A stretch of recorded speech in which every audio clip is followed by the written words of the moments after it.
Hi everybody, this is Pat from Feed Your Brain. I hope you're doing well. Today we're going to have a video about a tragic and sad event in the history of America. It is the decline of the First Nations of this continent. It is a terribly, terribly sad tale, but one that has to be told. The ancestors of Native Americans have been present on this continent for tens of thousands of years. They lived on this continent in a vacuum, almost completely cut off from the rest of the planet. Unfortunately, this isolation eventually had terrible consequences for their descendants.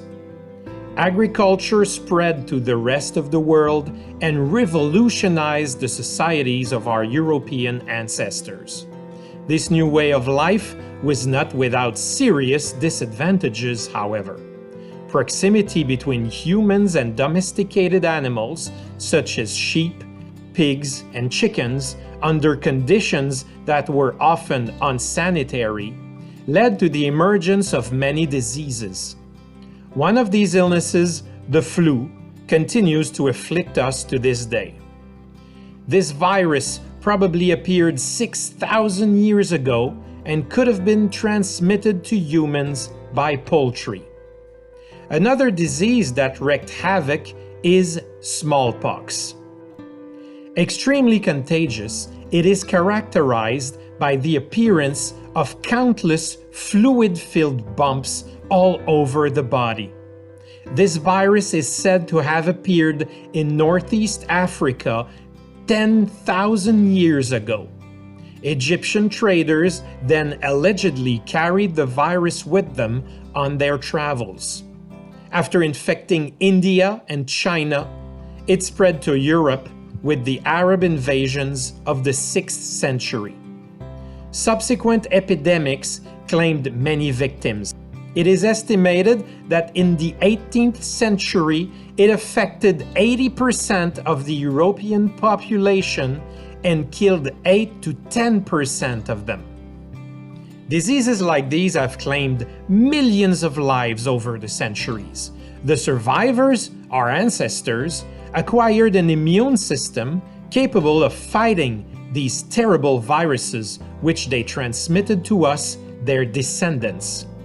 However, the Native Americans were never exposed to these diseases and therefore had no immunity to combat them. So when the first Europeans arrived in America, they brought these viruses with them without their knowledge. These diseases spread from nation to nation and traveled throughout the continent much faster than the Europeans themselves. The consequences were catastrophic for the indigenous populations of the continent. It is estimated that devastating pandemics killed up to 90% of the first inhabitants of America between 1492 and 1650. The first appearance of smallpox in New France was reported in 1616 in Tadoussac.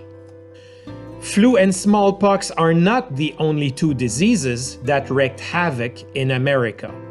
Without knowing it, the Europeans also brought with them chickenpox, cholera, diphtheria, malaria, measles, scarlet fever, typhoid fever, typhus, whooping cough, and even bubonic plague. It is undeniable that these viruses devastated the First Nations, but it is important to understand that Europeans did not yet have the necessary medical knowledge to understand the nature of these viruses. They were unaware of how they spread and did not know how to fight them. The French, who came to settle in the Saint Laurent Valley, had certainly no intention of spreading any contagion and certainly did not want their precious Huron and Algonquian allies to be infected.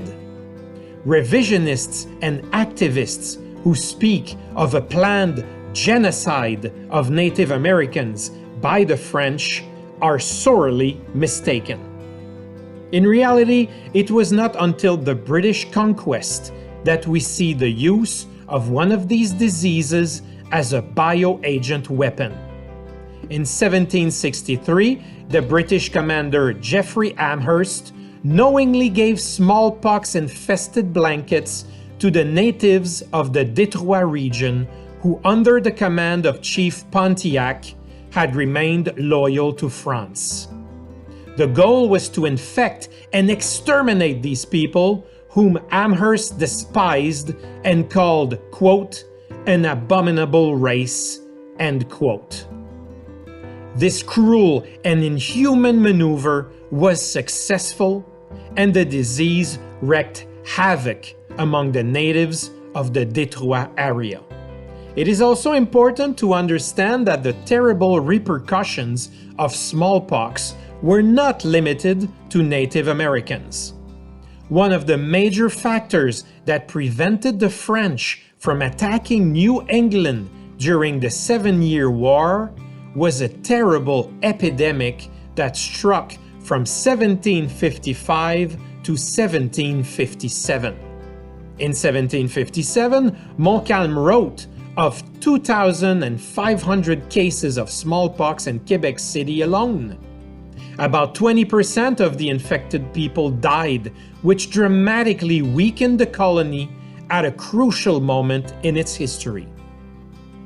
Without these cursed diseases, Native Americans would be much more numerous today, and the people of New France might have avoided the devastating defeat of 1759 and the British conquest of French North America. Yeah, we could dream things could have been different, but of course you can't rewrite history. What happened actually happened. It's horrible, it's mind-boggling to imagine the extent of the suffering that all these people had to go through. It's absolutely horrible. We sure live in an extraordinary age where medical advances have allowed us to eradicate some of these diseases, or at least combat them in some cases. Really, I mean, as much as I love history, I gotta tell you, I'm really happy to be alive now and not then. Having said that, hope you enjoyed this video. If you did, give us a thumbs up, subscribe to our channel because we've got some other videos coming your way real soon. You don't want to miss them. Until then, I say au revoir and see you soon.